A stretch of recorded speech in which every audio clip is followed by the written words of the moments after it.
Chào các bạn, hôm nay mình xin chia sẻ với các bạn cách để hầm nồi nước hầm xương được thơm ngon, nước trong không bị đục mà lại mau mềm cho các bạn mới tập nấu ăn. Xương hầm, mình sẽ chọn xương còn mới, thơm, tươi ngon, có mùi tự nhiên của thịt. Ở đây mình chọn xương ống để hầm, xương ống thì rất là bổ dưỡng. Xương ống các bạn chặt ra thành từng khúc nhỏ. Việc mà mình chặt ra từng khúc nhỏ này lúc mình hầm sẽ giúp cho xương mau mềm và các chất dinh dưỡng trong xương nó cũng được tiết ra nhiều hơn. Nếu mà nhà bạn nào không có dao lớn hoặc các bạn chặt không nổi thì lúc mua mình nhờ người bán người ta chặt ra giùm mình. Ngoài xương ống các bạn cũng có thể chọn xương sườn, xương đuôi heo, xương gà hay đuôi bò để mình hầm đều ngon hết.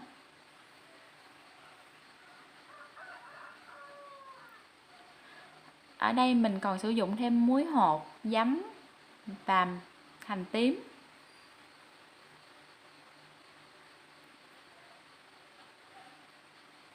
Xương sau khi mình mua về, mình sẽ rửa sạch qua với nước lạnh. Sau đó mình sẽ lấy một cái thau, cho vào khoảng 1 lít nước, 1 muỗng cà phê muối và một ít giấm.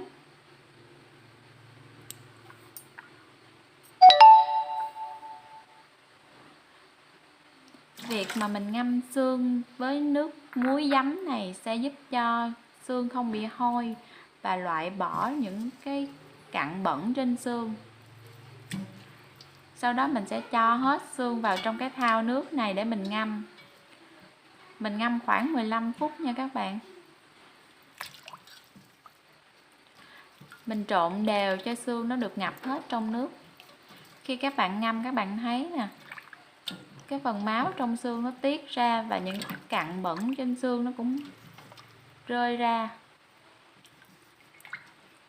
Sau đó các bạn sẽ rửa sạch với nước lạnh nha. Nếu mà bạn nào muốn có thời gian các bạn ngâm 30 phút cũng được. Sau khi để xương ráo thì mình sẽ bắt một cái nồi nước sôi lên để mình trụng xương.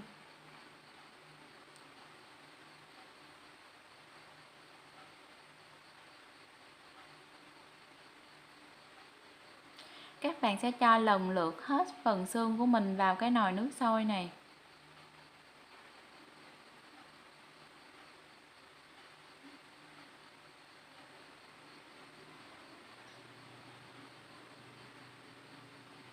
Các bạn đảo đều cho phần xương của mình được ngập hết trong nước.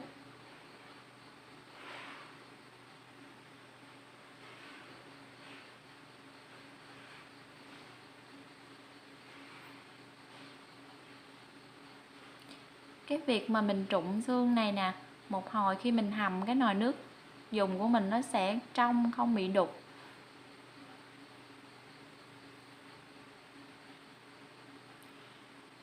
Các bạn trụng khoảng 3 phút nha.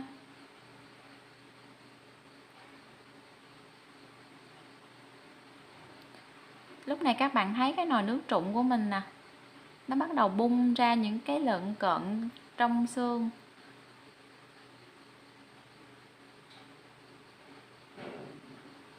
Cái nồi nước nó rất là đục luôn.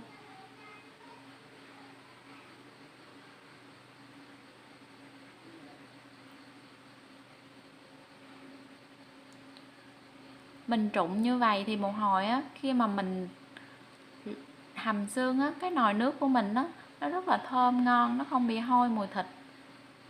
Mà nước nó lại trong nữa.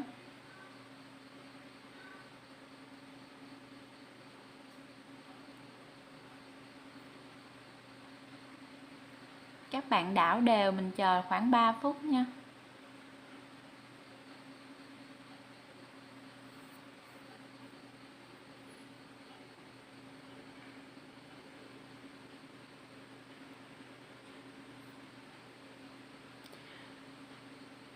Khi mình trụng mình không cần phải vớt bọt đâu nha, vì cái phần nước trụng này một hồi mình sẽ bỏ.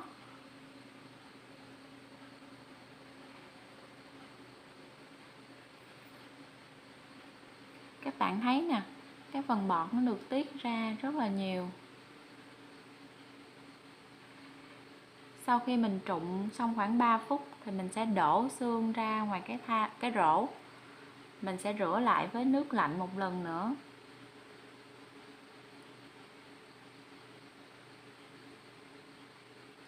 Sau đó mình sẽ bắt một cái nồi nước lạnh lên bếp. Mình cho lần lượt xương của mình vào cái nồi nước lạnh. Các bạn nhớ khi mà mình hầm á, mình để xương vào lúc nước nó còn lạnh nha. Các bạn không đợi nước sôi lên mình mới để vào, thì lúc đó bọt nó sẽ bám chặt vào xương và nó không có bung ra được. Cái nồi nước dùng của mình nó sẽ bị đục, nó không được trong. Sau đó các bạn sẽ cho vào một muỗng đường phèn. Đường phèn sẽ làm cho nồi nước dùng mình nó được ngọt thanh hơn. Một muỗng muối. Và cho vào những cái củ hành tím mà mình đã lột sẵn.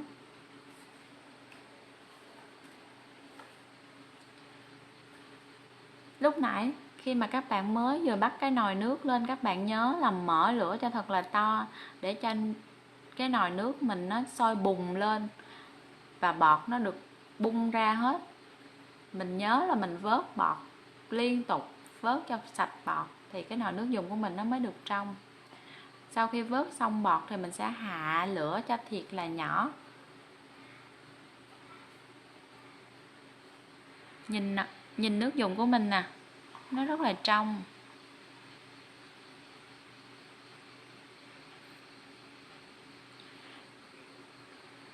Khi mà bọt nó nổi lên là mình sẽ vớt đi nha các bạn. Các bạn nhớ là khi mình vớt, mình chỉ vớt cái phần trên của mặt nước thôi nha. Mình đừng có đảo cái phần xương nhiều quá. Tại vì mình đảo cái phần xương nhiều quá sẽ làm cho cái nồi nước của mình nó bị đục á. Bạn nào thích ăn béo á thì mình sẽ chỉ vớt bọt và mình chừa lại cái phần mỡ từ xương nó tiết ra. Còn mình thì mình không thích ăn béo nên mình vớt luôn cả cái phần bọt và cái phần nước mỡ trên mặt nồi.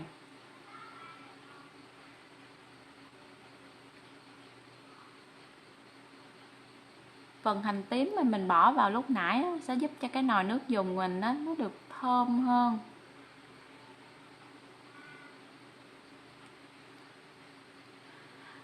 Nhưng nếu lỡ mà bạn nào mà mình vớt bọt không có được sạch để cho cái nồi nước của mình nó bị đục á, thì các bạn cũng có thể chữa bằng cách là mình sẽ cho lòng trắng trứng mình đánh cho tan ra, sau đó mình sẽ cho vào nồi nước dùng. Đợi khi mà cái phần bọt á, nó cuộn đều vào trong cái lòng trắng trứng thì mình sẽ vớt ra. Hoặc là trong nhà mình có nấm đông cô hay là khoai tây á, thì mình sẽ cho vào vài cái nấm đông cô hoặc vài cái lát khoai tây. Thì cái nồi nước dùng mình lúc đó nó sẽ trong trở lại.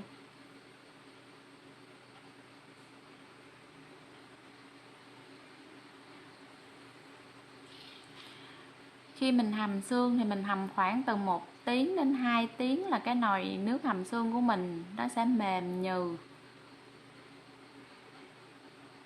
Cái việc mà các bạn vặn lửa thiệt là nhỏ cũng sẽ giúp cho cái nồi nước hầm xương của mình nó mau mềm.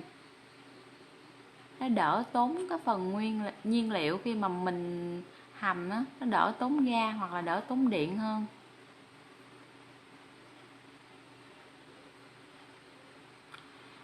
Lúc này nồi nước hầm xương mình đã hầm được khoảng 1 tiếng rưỡi rồi nè các bạn. Các bạn xem nè, nước rất là trong luôn.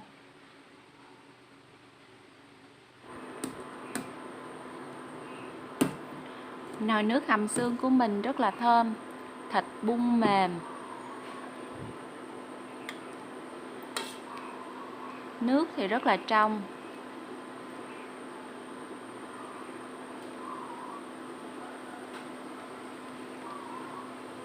Bây giờ mình sẽ múc ra tô nha.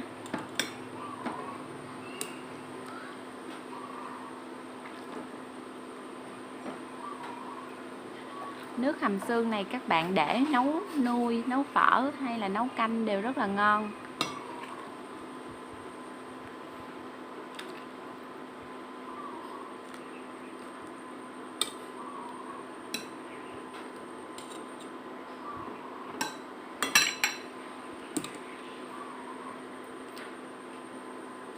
bạn cho thêm hành vào. Cảm ơn các bạn đã theo dõi. Nhớ đăng ký kênh để ủng hộ mình nhé. Goodbye.